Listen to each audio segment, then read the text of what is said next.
Já pensou ir para as montanhas e dar de cara com a sorridente de Sete Além? Um lugar decrépito, escuro e sujo, com pessoas de olhos fundos, totalmente pretos. Eu sou Marcelo Patrola e seja muito bem-vindo.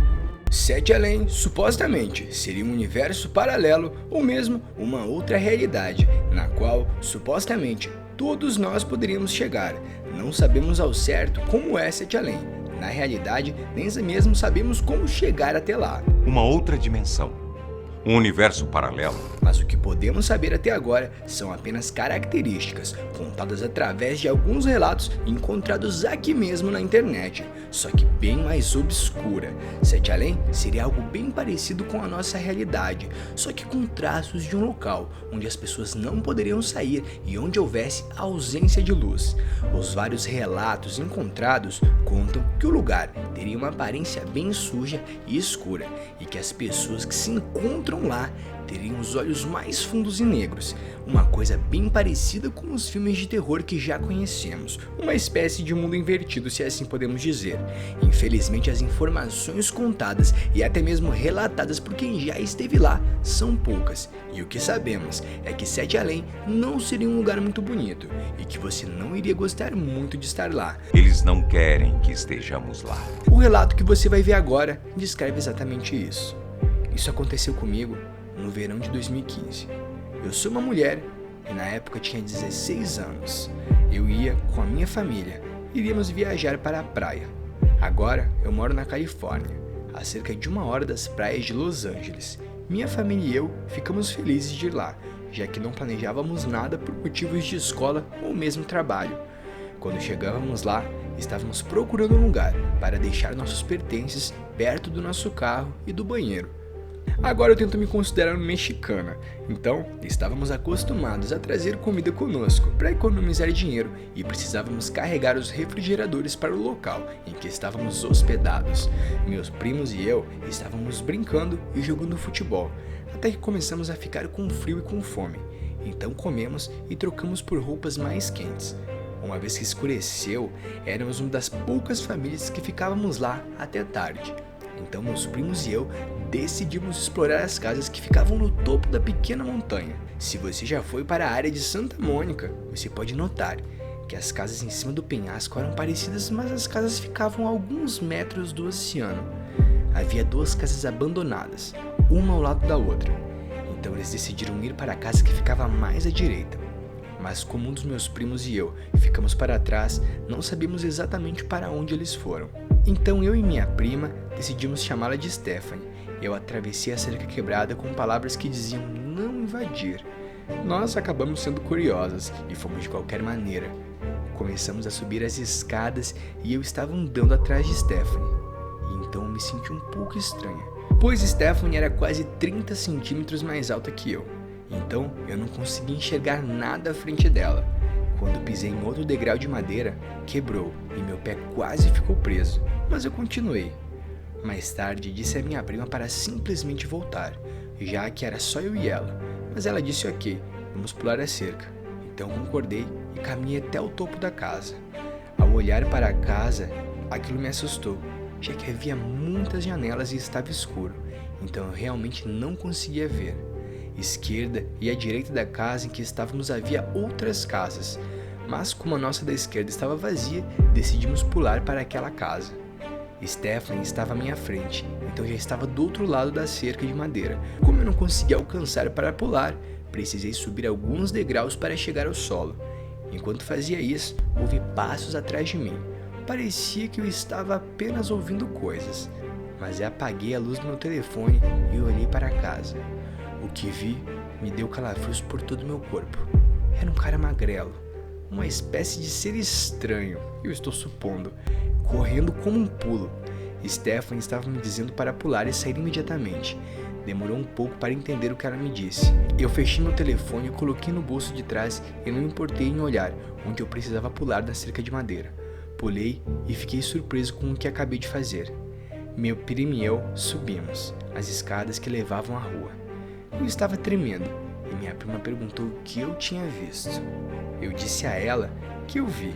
Ela no começo não acreditou e eu falei que era uma figura que não reconheci. Ela então me falou pular para o mato ou algo assim.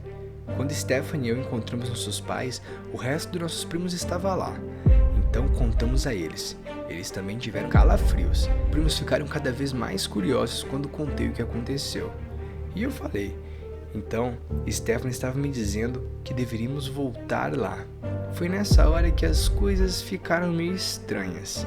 Pois então, eu falei com meus amigos. E eles concordaram em que deveríamos voltar ali à noite. Então, eu e meus primos, quando conversamos de noite, eles decidiram que iríamos voltar ali. Nesse momento, nos dirigimos até a casa. Quando estávamos chegando perto daquela colina onde ficavam essas casas, lembramos que existia uma grande floresta logo à frente. A partir daquele momento, não suspeitávamos que talvez aquela criatura ou aquele homem fosse daquela casa, ou mesmo talvez fosse um morador que estivesse simplesmente buscando abrigo. Nessa hora, decidimos ir até lá.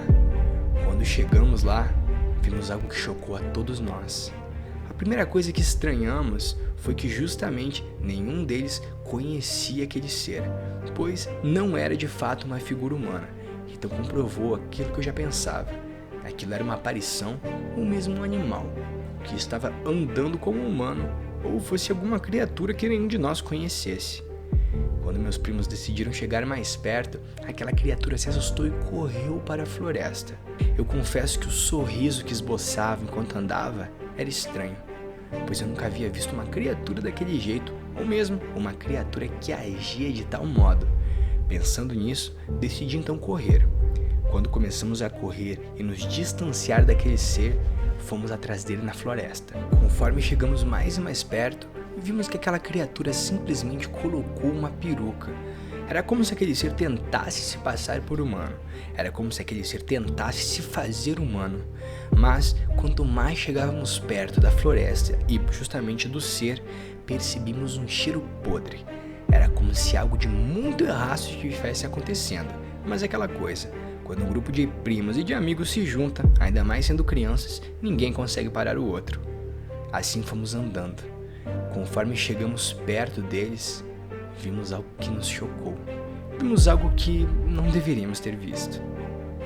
Quando chegamos perto, aquele ser simplesmente parou no meio de uma clareira.